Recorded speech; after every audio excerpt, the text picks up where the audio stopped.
Salam sejahtera, berita pagi edisi 27 Mei 2021 bersama saya, Fabian William. Badan Bertindak Imunisasi COVID-19 CITF memohon maaf di atas segala kesulitan yang dihadapi orang ramai dalam membuat tempahan slot janji temu vaksin AstraZeneca secara sukarela pusingan kedua. Gangguan teknikal yang berlaku menyebabkan pengguna menghadapi kesukaran untuk mengakses beberapa ciri di laman sesawang CITF.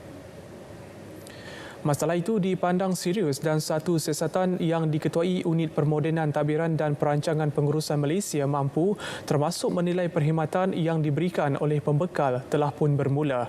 Isu ini akan diperhalusi dan tindakan segera diambil untuk memperbaiki sistem sedia ada. Tindakan akan diambil kepada mana-mana pihak yang lalai dan culas dalam melaksanakan tanggungjawab. CITF juga sentiasa terbuka untuk sebarang maklum balas dan teguran daripada semua pihak.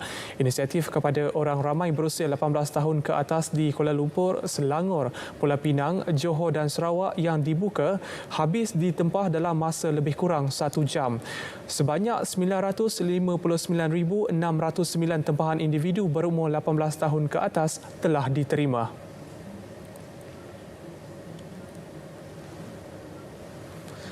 ...935,865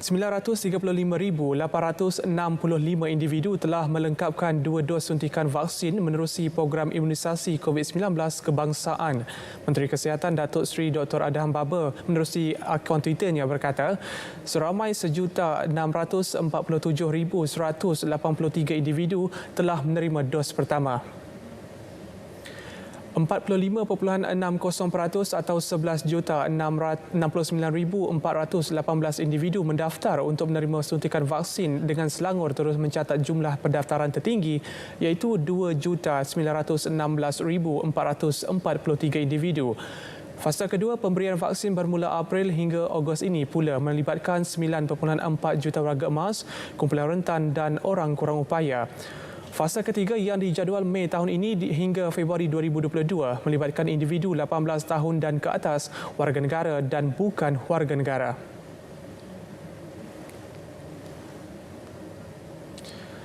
Di Kelantan, hampir 10,000 rakyat tidak hadir janji temu suntikan vaksin.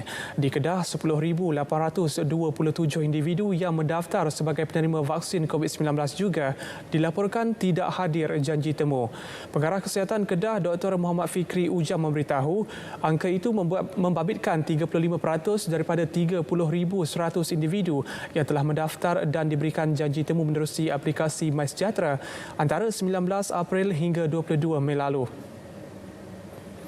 Jumlah itu melibatkan individu-individu yang sepatutnya hadir dan menerima suntikan vaksin di Pusat Pemberian Vaksin PPV Awam, PPV Klinik Kesihatan Kementerian Kesihatan KKM, PPV Klinik Swasta dan PPV Hospital Swasta.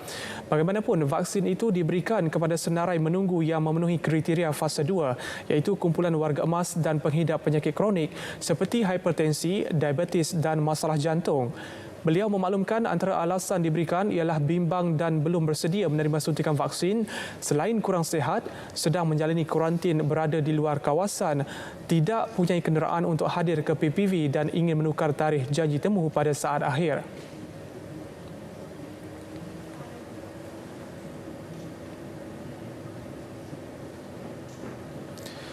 Kluster rentas negeri merekodkan peningkatan sepanjang April hingga Mei 2021. Menurut Menteri Kanan Pertahanan Datuk Seri Ismail Sabri Yaakob, sebanyak 19 kluster dilaporkan daripada keseluruhan 50 kluster yang direkodkan akibat rentas negeri yang melibatkan 6,291 kes. Malaysia sedang berhadapan dengan gelombang ketiga dan fenomena ini amat membimbangkan sehingga angka tertinggi melebihi 7,000 kes. Ketika ini, kadar kebolehjangkitan atau R0 negara telah meningkat ke paras 1.21 berbanding 0.8 yang pernah direkodkan pada pertengahan April 2021. Kemunculan varian-varian baharu dan lebih agresif, terutamanya variant of concerns VOC di negara ini juga merupakan satu yang merisaukan. Peningkatan kes harian bukan sahaja berlaku di Malaysia, malah beberapa negara jiran seperti Thailand yang pernah menjadi role model kepada Pertubuhan Kesihatan Sedunia WHO juga telah merekodkan kes harian yang tinggi melebihi 9,000 kes.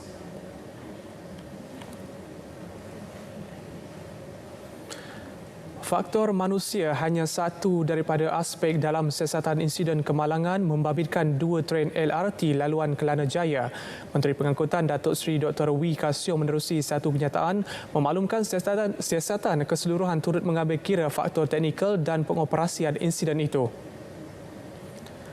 Jawatan kuasa siasatan peringkat kementerian yang dianggotai 9 orang dan diketuai oleh Ketua Setiausaha Kementerian Pengangkutan Datuk Isham Isa sudah mula meneliti pelbagai aspek berkaitan insiden itu. Pengendali atau hostler yang terlibat juga diuji negatif dadah selain individu berkenaan diberi peluang memberi keterangan tanpa sebarang prejudis. Siasatan seterusnya akan meneliti tentang bagaimana dan mengapa perintah keselamatan dilanggar dan menyebabkan insiden itu serta mengemukakan syur keselamatan penuh untuk mengelak kejadian serupa daripada berulang. Beliau berkata jawatankuasa siasatan juga akan mendapatkan pandangan pihak luar yang memiliki kepakaran untuk membantu melengkapkan laporan akhir.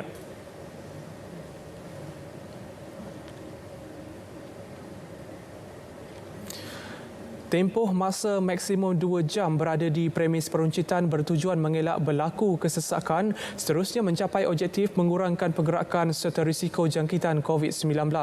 Justru Ketua Setiausaha Kementerian Dalam Negeri dan Hal Ehwal Pengguna KPDNHCP, Datuk Seri Hasnul Zamzam Ahmad meminta pengguna merancang pembelian lebih awal. Datuk Seri Hasnul berkata pengguna juga mempunyai pilihan untuk membuat pembelian secara dalam talian. Of course lah, kalau kita bertanya tentang convenience, memanglah mereka nak lebih, ya. Tapi untuk mencapai objektif yang tertentu perlu ada sedikit kerjasama lah daripada semua pihak. Yang penting kalau mereka merancang lah. Dan biasanya yang datang sini pun orang yang dah familiar dengan pusat beli belah ni. Dia tahu dah Aeon di mana, ya. Kalau nak beli makanan di mana. Dia bukan jenis tercari-cari, jadi dia tak sepatutnya membuang banyak masa tercari-cari. Terdahulu, beliau membuat tinjauan Ops Had 2J di Petaling Jaya. Operasi itu bagi memantau keberadaan pelanggan di Pasaraya, Kompleks Beli Belah, Pasar Tani, Pasar Malam dan di premis perniagaan yang menjadi tumpuan orang ramai. Saudara, berita pagi di TV1 berakhir di sini. Anda boleh terus mengikuti berita pagi di saluran berita RTM dan saluran OK. Pastinya yang sahih di berita RTM.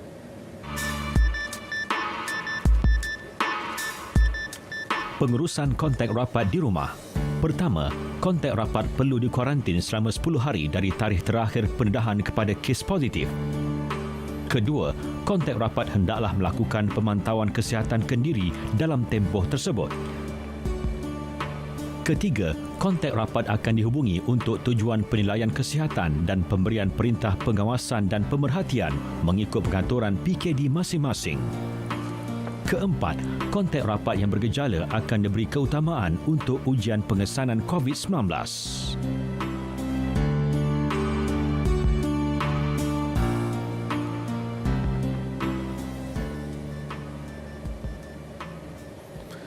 Kementerian Kesihatan Malaysia KKM merekodkan 22 kluster baharu yang mana 13 daripadanya adalah kluster tempat kerja.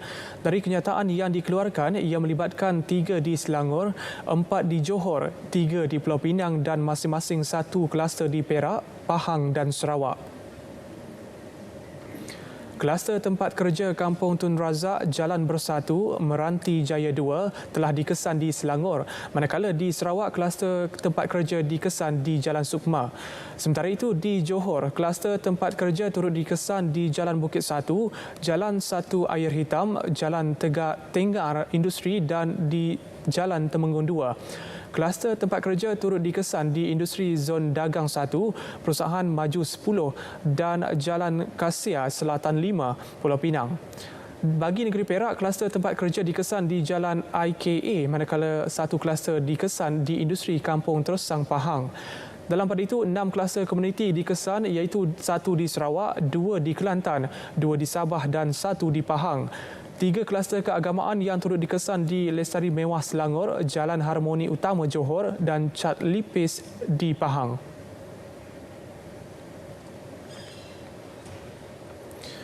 Walaupun peringatan demi peringatan telah diberi, masih terdapat pemilik premis perniagaan yang dibenarkan beroperasi gagal mematuhi SOP ditetapkan. Padahnya, 3 pengurus premis perniagaan di Sungai Petani Kedah dikenakan kompaun RM10,000 setiap seorang.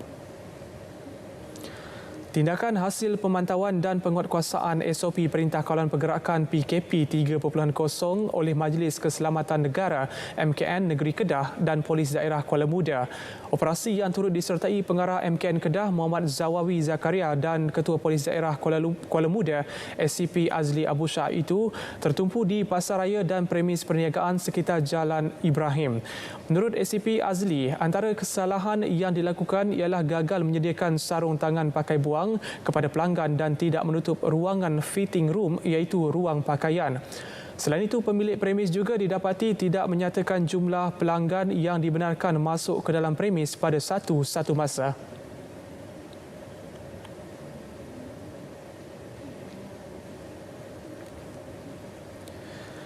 Peningkatan kes positif COVID-19 dalam kalangan kanak-kanak tidak boleh diambil mudah kerana risikonya hampir sama dengan golongan warga emas. Justru tahap kesedaran ibu bapa mengenai SOP pencegahan perlu ditingkatkan demi keselamatan nyawa anak-anak. Wartawan Aisyah Yatim membuat tinjauan orang ramai terhadap tentang sikap sambil lewat itu sehingga menyebabkan puluhan ribu kes positif dilaporkan.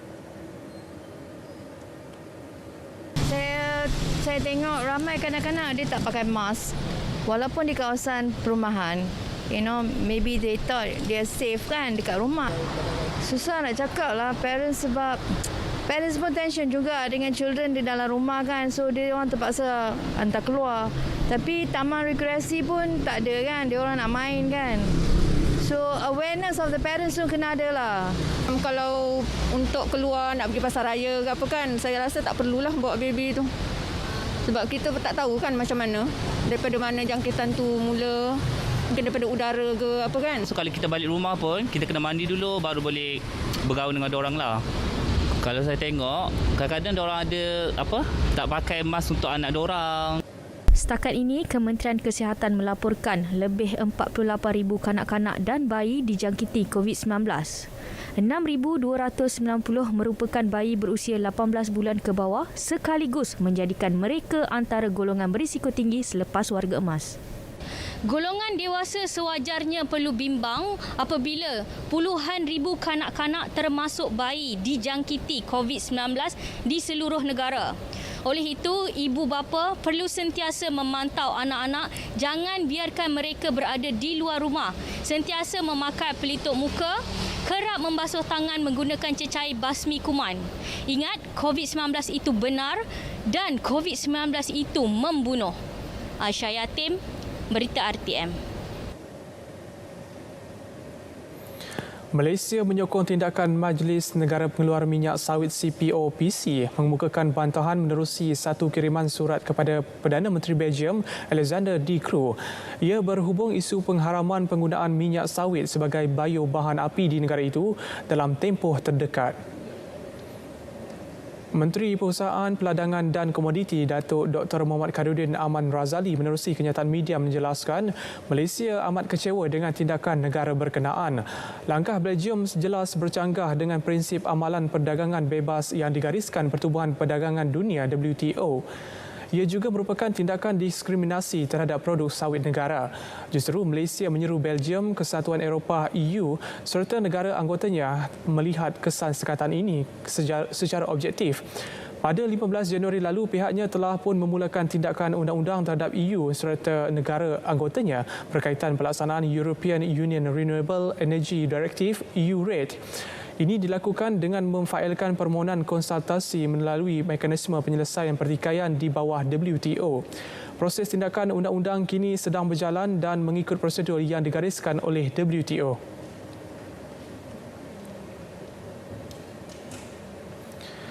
Fenomena gerhana bulan penuh dapat disaksikan secara separa di Balai Cerap Port Dickson pukul 7.25 malam hingga pukul 8.52 malam. Ia susulan awan tebal yang menutupi bulan susulan monsun barat daya ketika ini. Menurut penolong pengurus Balai Cerah Port Dickson, Muzamil Mazlan, gerhana bulan penuh kali ini lebih istimewa kerana berada dalam kedudukan perigi, iaitu orbit bulan tersebut berada paling dekat dengan bumi. Sekiranya awan tidak terlalu tebal, fenomena bulan berdarah dapat dilihat terutama di bahagian pantai.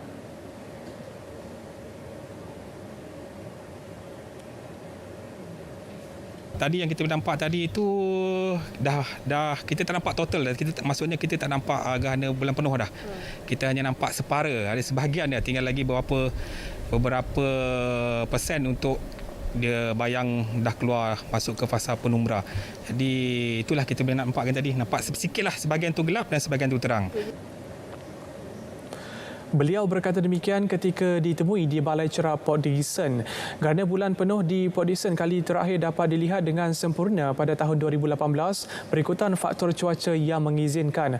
Fenomena alam ini dijangka berlaku lagi pada November tahun hadapan. Saya menggigil sebenarnya. Air mata saya sebenarnya mengalir. Saya memang cukup sedih. Masa yang mula-mula tu, dekat sebulan juga saya tak balik. Tak boleh, kita takut. Ada yang meninggal dengan usia yang terlalu muda.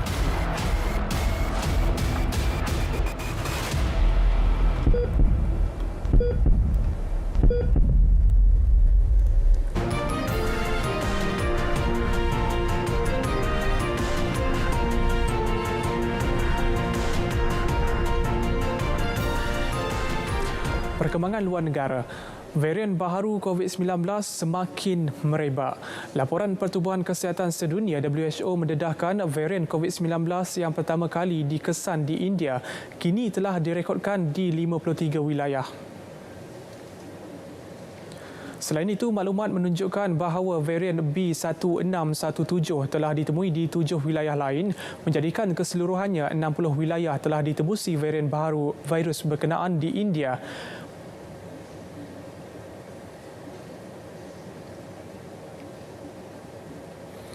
Dalam pada itu, Mexico akan mula mengeksport vaksin AstraZeneca ke negara-negara Amerika Latin di bawah perjanjian pengeluaran bersama dengan Argentina. Sebanyak 800,000 dos akan dihantar ke negara itu hujung minggu ini. Mexico juga akan menerima kumpulan pertama selepas beberapa kali program itu ditunda kerana kekurangan bekalan pembungkusan. 150 juta dos akan dihasilkan menjelang Ogos dengan firma Argentina MaxScience mengekalkan komponen aktif, manakala limon Mexico pula bertanggungjawab membotolkannya.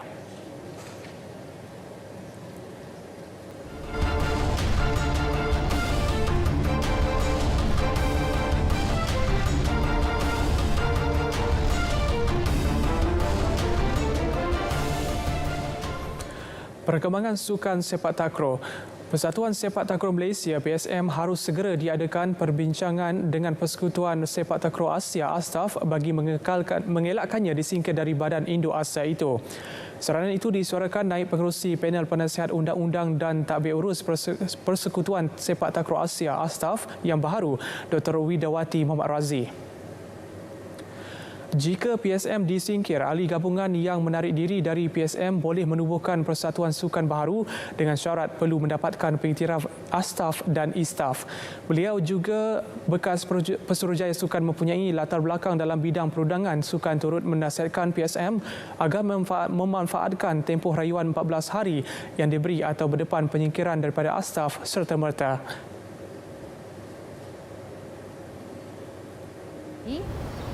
Kalau untuk persatuan-persatuan yang mahu ditubuhkan, misalnya saya dengar ada beberapa persatuan sukan negeri yang menarik diri, ya. Kalau you baca Seksyen 3, Seksyen 2 memberikan kelonggaran, ya, kepada Undang-Undang Malaysia sendiri untuk menerima pengiktirafan daripada Badan Sukan Antarabangsa. So sekiranya persatuan yang baru atau akan ditubuhkan berjaya mendapatkan pengiktirafan daripada Badan Sukan Antarabangsa, undang-undang di Malaysia tidak boleh tidak untuk membenarkan persatuan ini didaftarkan. Ya, kita terpaksa allow, tak boleh kita halang. Tambah beliau, dari sudut perundangan, penubuhan persatuan boleh dilakukan pada bila-bila masa. Persatuan boleh ditubuhkan pada bila-bila masa oleh siapa saja. Tetapi yang akan berfungsi sebagai persekutuan ataupun persatuan sukan kebangsaan biasanya akan mempunyai badan induk. Dan pengiktirafan badan induk ini diberikan peruntukannya di bawah Seksyen 3, Subseksyen 2, Akta 576. Beliau berkata demikian kepada RTM di Universiti Malaya. Harimau Malaya perlu bangkit. Itu harapan Ketua Jurulatih Pasukan Bola Sepak Kebangsaan Tan Cheng Ho menjelang aksi persahabatan terakhir menentang Bahrain pada Jumaat. Ia merupakan aksi pemanas badan terakhir sebelum mulanya baki 3 perlawanan pusingan kedua kelaikan Piala Dunia 2022, Piala Asia 2023. Perlawanan pada Jumaat merupakan peluang terbaik bagi pasukan untuk mendapatkan keserasian sebelum pertarungan sebenar membuka tirainya. Cheng Ho tidak mahu kekalahan kepada Kuwait tempoh hari menjejaskan fokus pemain pada perlawanan bertemu Bahrain. All the players feel disappointed with the result and the performance. Then after that, I think that is a good lesson for the players to learn. Then we have to step up and we have to give our best playing against Bahrain. That is the best chance of best test match that we can see. We need to work together as a team and as a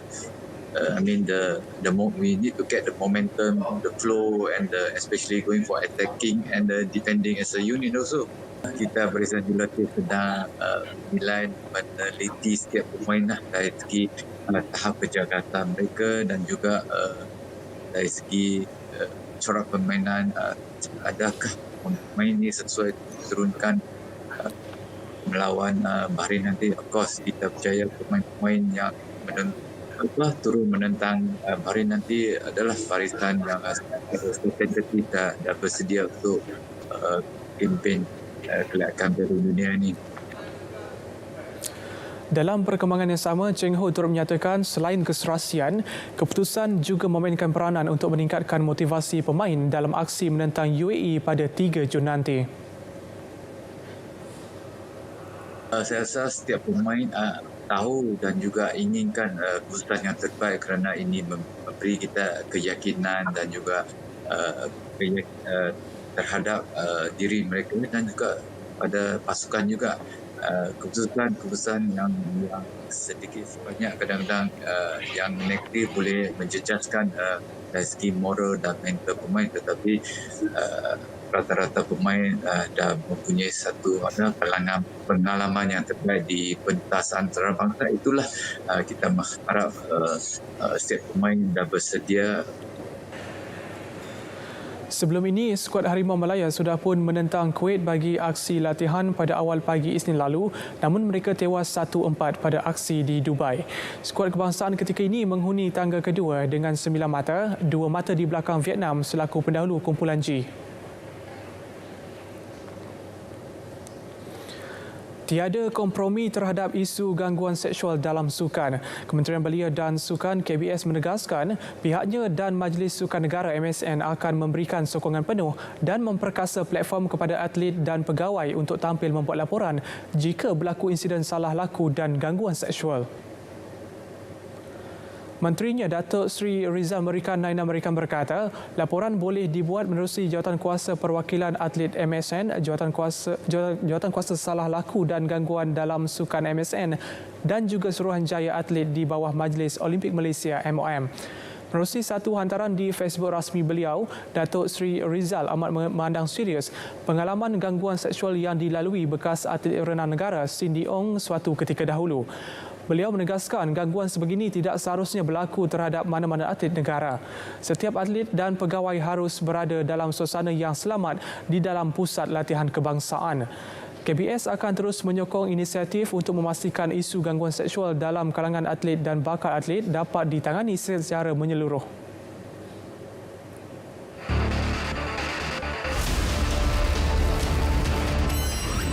Bagi memastikan pergerakan dapat dikurangkan ini, 80% kaki tangan kerajaan akan bekerja dari rumah yang melibatkan seramai 750,000 pekerja. Selain daripada itu, sektor swasta juga akan mengurangkan jumlah pekerja. Yang bekerja dari rumah untuk sektor swasta adalah 40%, yang melibatkan 6.1 juta pekerja sektor swasta.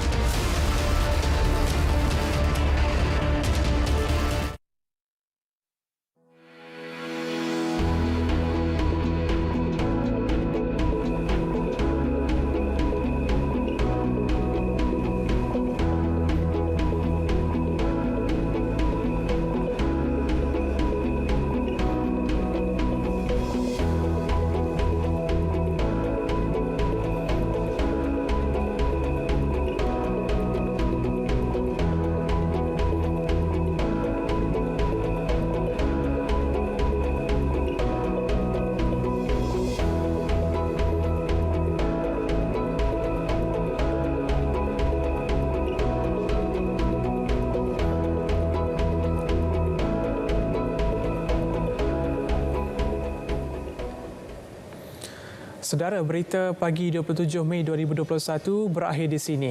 Terus patuhi semua SOP yang ditetapkan. Lindung diri, lindung semua. Saya Fabian William, Salam Muhammad dan salam jumpa lagi.